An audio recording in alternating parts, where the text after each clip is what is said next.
So, Connor, thanks for joining me today. Thank you.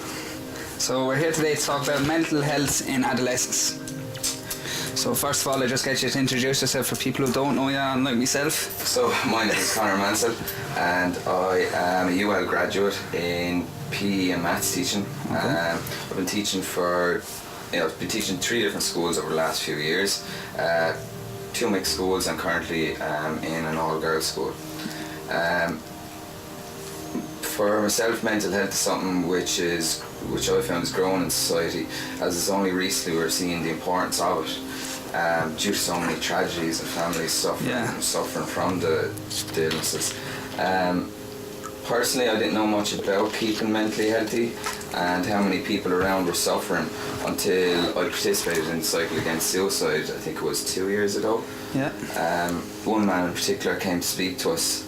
He told us a moving story about how he lost his son to suicide, and he spoke out about the difficulty he had understanding how his son could get to a stage where he couldn't go for help, where he couldn't look. So he kind of felt like that it was only inverted it on himself, like the only output, like he could not see past the illness. He thought there was no way out of it, and it eventually drove him to suicide. And just to clarify then, what was the illness, did he say?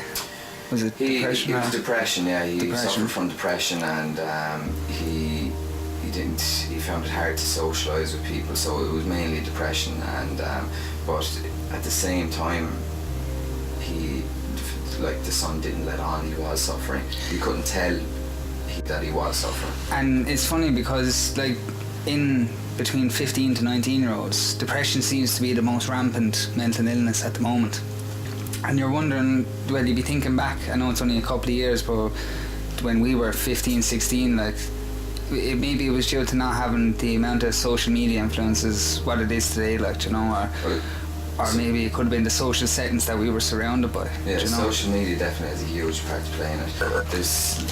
Everybody can see everything now on social media. You know? So, especially with kids and adolescents, they feel the need to project themselves in a certain way, or to have people view them as a certain way. So that's a lot of pressure. Yeah. And obviously if there's particular kids who want to look a certain way and they can't look a certain way or appear a certain way to society, then they're going to feel down, they're going to feel depressed. And it all comes back in on themselves then, like, you know. And I think the social media, it can't be blamed, because social media was around, I know, it's the likes of Bebo and stuff when we were younger, like, but social media has kind of been on the rise now at the last, say, 10, 12 years, but it's really after taking an influx. There's so many different platforms for it, you know.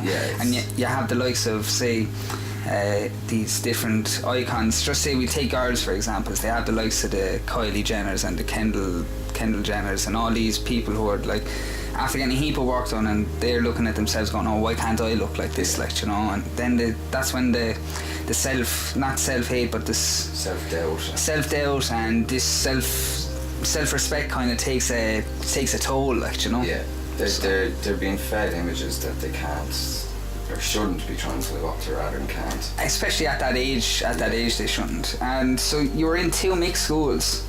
Do you, from the mixed schools to the single sex school, do you feel like that there was a difference in how they handled, like, how the correlation between the both mental health and being a teenager goes in hand? I can definitely say now, maybe it's because I've been in the single sex school, the all girls school, for 3 years now, I think. So I've been there for a long time. Yeah. In comparison to the mixed schools where I was only there for shorter periods. Okay. So I can definitely say I've seen more of it, or it's been more evident in the all girls school, but maybe that is due to the fact that I've been spending more time there. I think there's definitely cases, or there has been cases that we have had to deal with, that there was cases dealing with depression. They're very young, they're too young to be dealing with depression. Way too young, you know. It's sad that it gets to that stage, but it's the truth. So, like, they say, a study by UNICEF, I was looking at it online recently, they say stress is one of the leading factors into other mental health illnesses in young teens. So what I was wondering then was, going from, say, your scientific subject, which would be maths, you know, it's very It's very self-motivated. You're working on one-to-one kind of basis, like, you know. Do you see a kind of a correlation between people being stressed in the classroom, or even barriers, cliques and things being broken down in the classroom to when they go out doing physical education with you for the same class? Definitely. Do you know, like, and does it reverse then when you go back into the classroom?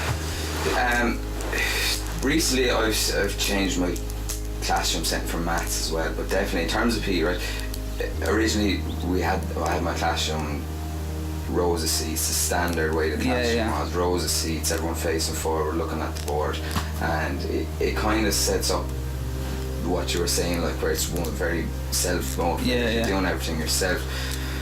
But recently what I've done is I've changed the classroom shape around. So what I've done is I've put all the tables together so that they're all in groups, and I personally feel it's working better. Now, they didn't like that at the start, but that was just change. Nobody likes change, but it is working better, and they do socialise, not even socialise, they do work together more all the day. And but in terms of PE, definitely PE is one of the greatest ways to break down barriers between groups or friendship groups.